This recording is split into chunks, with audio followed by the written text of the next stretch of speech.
que realmente no es un matrimonio, legalmente no es un matrimonio. Mal haría yo como abogada diciéndoles que es un matrimonio, porque el Estado colombiano no permite que haya ni matrimonio ni que haya adopción de niños de parejas homosexuales, ¿cierto? Pero la declaración de la unión de hechos implica, pues lógicamente, que ustedes tengan ya una pareja establecida y que constituyan una sociedad patrimonial.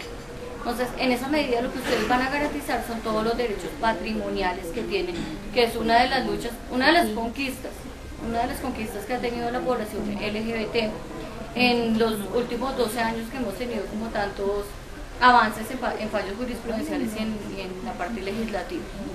Entonces, las uniones lo que implican es que ustedes tengan la declaración, es una unión de hecho, igual que la ley 54, bueno, no sé si de pronto alguno de aquí es abogado.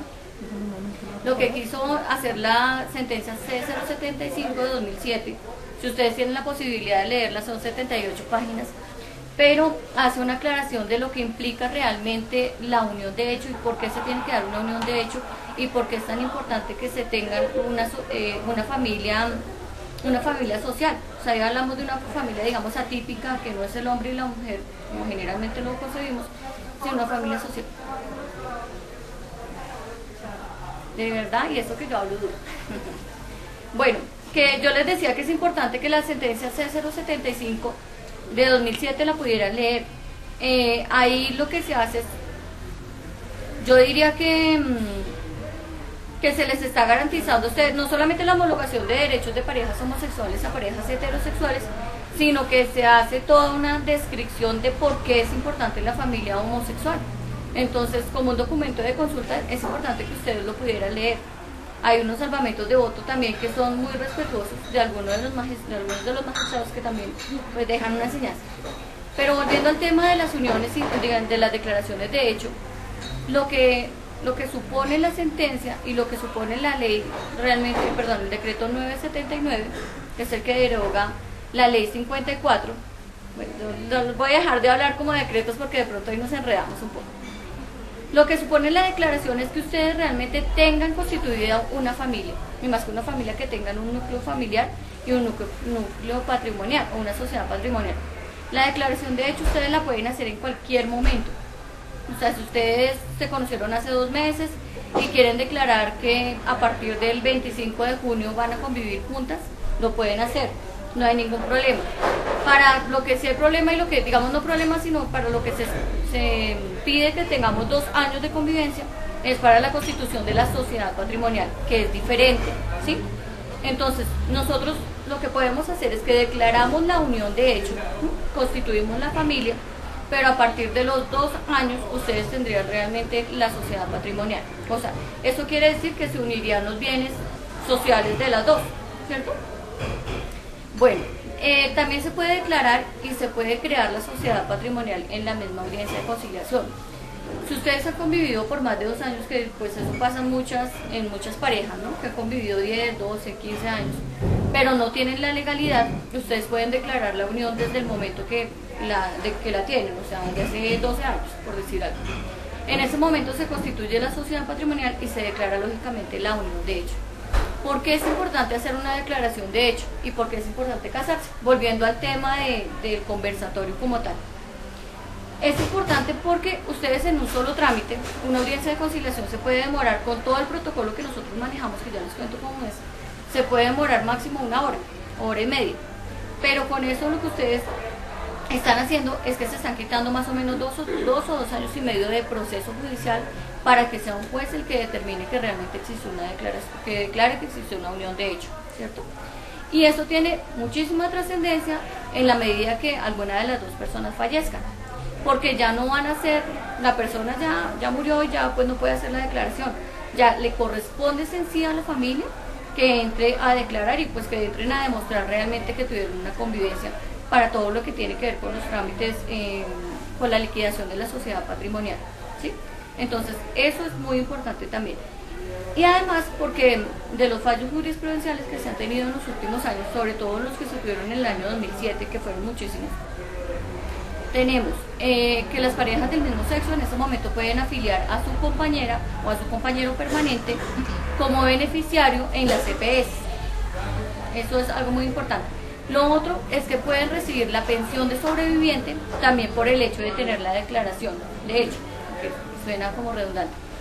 Entonces, simplemente con el acta de conciliación que ustedes suscriben o con la escritura que hacen en notaría, porque igual hay una competencia tanto para las notarías como para los centros de conciliación, ¿cierto? Las notarías hacen un trámite notarial y lo elevan a escritura pública.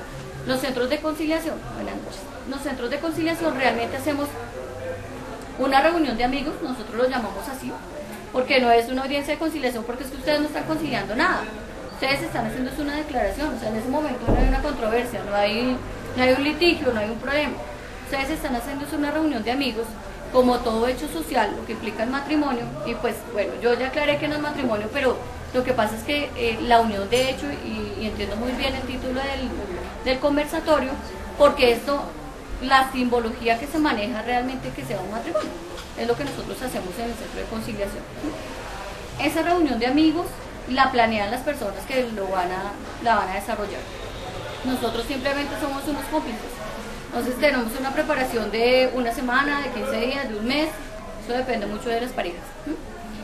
Nosotros permitimos que lleven símbolos a la unión, que se presenten símbolos. Dentro de los símbolos están las argollas y están las arras.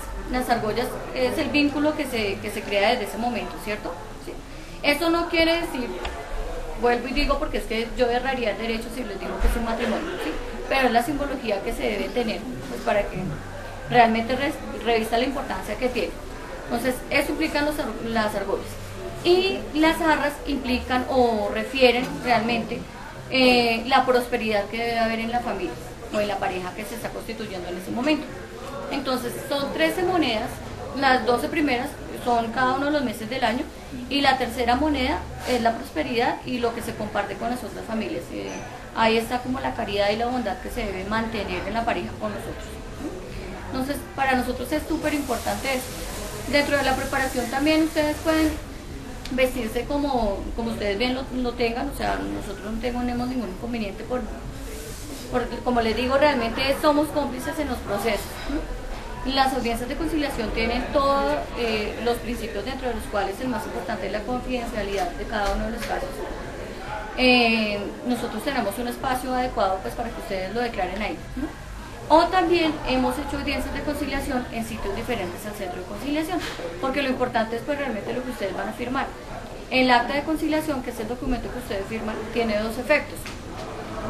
Uno es que presta mérito ejecutivo, y ustedes saben que las obligaciones son recíprocas, ¿sí? Entonces eso quiere decir que si alguna de las dos no cumple, pues hay también un medio judicial para que se obligue al cumplimiento, porque hay obligaciones de hacer y obligaciones de recibir y de entregar, ¿cierto? Entonces, pero cumplir en la medida de reciprocidad de la unión, y que ese tránsito a cosa juzgada realmente familia no se da, pero esos son los dos efectos que tienen las uniones, de hecho. Entonces, dentro de los derechos que ustedes tienen, que acceden cuando hacen la declaración, yo ya les mencionaba que pueden afiliar a la EPS a las personas, ¿cierto? A la pareja, sin ningún inconveniente, y que tienen pensión de sobreviviente, que pueden acceder a pensión de sobreviviente. Entonces, de manera general, eso es lo que nosotros hacemos. Me gustaría que ustedes, para no cansarme aquí, estar hablándoles muchísimo tiempo, porque la verdad soy muy habladora y les estaría conversando mucho tiempo, pero a mí me gusta más que ustedes pregunten, porque sobre casos concretos uno pues resuelve dudas y aprende mucho más. Entonces, no sé si tengan alguna pregunta. Tengo una pregunta. En la unión marital entre un hombre y una mujer, que es notario, es una declaración de un que está viviendo con él hace 2 años, ¿cierto? Implica es que uno deja dentro de los legatarios, dentro de los herederos, están los ascendentes que son los padres, están los descendentes que son los hijos, y después ya los colaterales, ¿cierto? Dentro de los cuales también está pues lógicamente el cónyuge o compañero permanente. Entonces, cuando hay una herencia, por ejemplo, hablemos de 100 millones de pesos, yo morí y tenía, Periquito Pérez murió y tenía un patrimonio que liquidado, porque ustedes saben que son activos y son pasivos, ¿no? Al final, al liquidar, son 100 millones de pesos. Entonces, para poder hacer la distribución de esos bienes, lo que se hace es, primero, que se debe determinar cuál es la porción conyugal, para que entiendan un poco el término, que le correspondería al compañero o la compañera permanente. Eso quiere decir que es el 50% de los bienes. Generalmente es cuando uno habla del 50%, ¿cierto? Es la mitad de los bienes. El otro 50% de los bienes corresponden a los herederos de acuerdo al orden sucesoral. O sea, si existen los padres y existen los hijos. Eso se tendría que dar así porque eso está o sea, la ley lo determina así. Solamente le correspondería el 50%. Pero en este momento lo que han propuesto algunas parejas del mismo sexo es que se puede hacer, y es legal, se puede hacer un testamento universal. Entonces con el testamento universal lo que yo hago es que todos mis bienes los testo o se los dejo a mi compañera permanente. Y todos los bienes, o sea, los bienes propios, ¿no? Es que ahí tendré que explicarles un poco qué son bienes propios y qué son bienes sociales.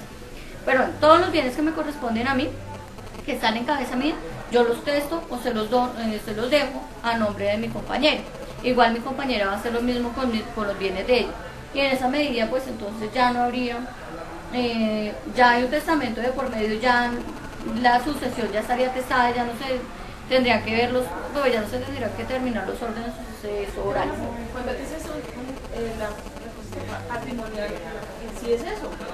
Eso quiere decir que cuando yo ya tengo una unión patrimonial, es darle el 50% a mi pareja. Pero a pesar de eso, tengo que hacer un testamento, porque o si no, mis herederos, que son en el caso de mis padres, en mi caso yo no tengo hijos, yo llego a morir y tengo un capital, la idea es que se quede ella, ¿cierto? Pero si yo no tengo mi unión patrimonial, que lo queremos hacer, pero si yo no hago testamento, quiere decir que si mis padres están vivos, ellos tienen derecho a eso. A pesar de que tengan la unión patrimonial, o sea, el matrimonio entre comillas que vamos a hacer. Claro, porque es que la unión patrimonial realmente lo que garantiza son los derechos patrimoniales de la compañera, pero dentro de la cuota que le